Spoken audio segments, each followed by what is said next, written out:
আমি যদি সব হৰা সিটত খেলিব লাগে তেতিয়াহ'লেতো আৰু ইলেকশ্যন খেলি লাভ নাই। সিটবিলাক নিজে নিজে ভগাই লয় তেতিয়াহ'লে ক'ত এলায়েন্স হ'ব, ক'ত আমি জিকিব পাৰিম? তেতিয়া মানে বিজেপিক জিকোৱা হ'ব। আসন তেওঁলোকে আমাক 13খন দিব খুজিছে হা, কিন্তু 13খনেই কৈছে, কিন্তু 13খনৰ 4খনেই আমাৰ নিজৰ 4খন মানে আমি বিচৰা। আৰু আমি যদি সব হৰা সিটত খেলিব লাগে তেতিয়াহ'লেতো আৰু ইলেকশ্যন খেলি লাভ নাই। আৰু আপোনালোকে নিশ্চয় জানে যে 13খন সিটত খেলিবলৈ হ'লে অতি কমেও 8খন সিটত আমি জিকিলেহে তাৰমানে চৰকাৰ গঠনত আমি সহায় কৰিব পাৰিম। মানে 50+ পাব লাগিব ন, নহ'লে চৰকাৰ হ'ব নেকি? 50+ পাব লাগিব। আৰু কংগ্ৰেছে যে 100খন আসন লৈছে 50+ পাব লাগিব, মানে 100খনৰ ভিতৰত 50খন প্লাছ পাব লাগিব। আমি 13খন যদি আমাক দিয়ে 13খনৰ ভিতৰত 8খন প্লাছ পাব লাগিব, 7+ মানে মই 8খন বুলি কৈছোঁ। গতিকে আসনবিলাক তেনেকৈ বিতৰণ হ'ব লাগিব। যদি আজি মোৰ ইয়াত নিজৰ কেণ্ডিডেট আছে বুলি আলোচনালৈ যোৱা মানুহকেইজনে যদি নিজৰ সিটবিলাক নিজে নিজে ভগাই লয় তেতিয়াহ'লে ক'ত এলায়েন্স হ'ব, ক'ত আমি জিকিব পাৰিম?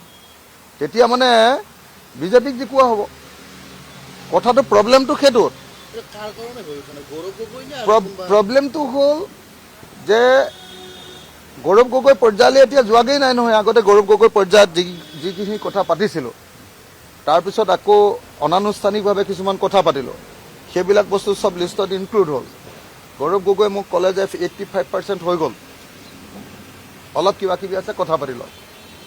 তাৰপিছত আকৌ যিকেইজনে আলোচনাত বহিলে তাৰে কেইজনমানে আকৌ গোটেই চিটবিলাক বদলাই দিলে আমাক। এইটোত মোৰ কেণ্ডিডেট আছে, এইটোত মোৰ কেণ্ডিডেট আছে, এনেকৈ কৈ। এতিয়া যদি কেণ্ডিডেট নিজৰ থাকে আৰু যদি এলায়েন্সৰ সমূহীয়া কেণ্ডিডেট নাথাকে, কংগ্ৰেছৰ নিজৰ কেণ্ডিডেট মানে সমূহীয়া কেণ্ডিডেট নাথাকে, যদি কংগ্ৰেছৰ কোনোবা লিডাৰৰ নিজৰ কেণ্ডিডেট থাকে তেতিয়াহ'লে ক'ত এলায়েন্স হ'ব কওক আপোনালোকে? কথাটো বুজিছেনে? সেইকাৰণে গৌৰৱ গগৈক কালি চিঠি দিছোঁ। মোক কংগ্ৰেছ দলৰ পৰা যোগাযোগ অব্যাহত ৰাখিছে, কংগ্ৰেছ দলৰ পৰা কথা পাতি আছে। মই চিঠিৰ কপি জিতেন্দ্ৰ সিং ডাঙৰীয়াকো দিছোঁ। কংগ্ৰেছ দলৰ পৰা মোলৈ বাৰম্বাৰ ফোনত কথা পাতি আছোঁ, ৰাতিপুৱা কালি আজি ৰাতিপুৱা কথা পাতি আছোঁ। এইটো ঠিক, মানে এতিয়ালৈকে এনেকুৱা হোৱা নাই যে কংগ্ৰেছ দলে ছিঙি দিলে আমাৰ লগত বা আমি ছিঙি দিলোঁ, এনেকুৱা হোৱা নাই।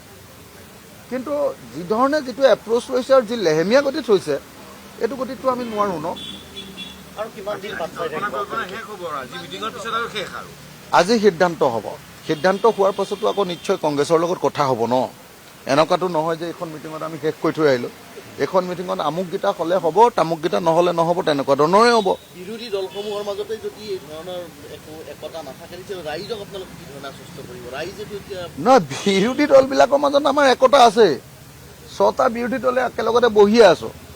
আমি দৰকাৰ পৰিলে 6টা বিৰোধী দলে অকলে খেলিব পাৰোঁ, বুজা নাই?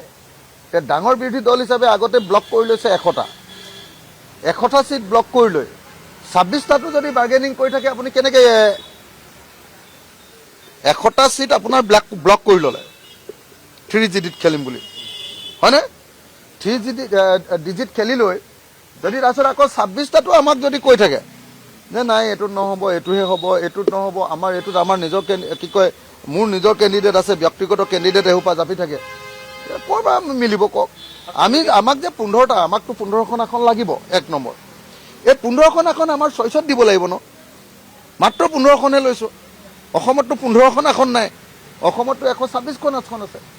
126খন আসনৰ আমাক 15খন আসন আমাক চইচত লাগে। তাৰ ভিতৰত গৌৰৱে মোক কৈছিলে যে নহয় অখিল দা 3খন আমি চইচত দিম, আমি সেইটোও মানি লৈছিলোঁ। তাৰমানে 12খন আমাৰ চইচত লাগে, এতিয়া 4খনেই আমাৰ চইচত আহিছে।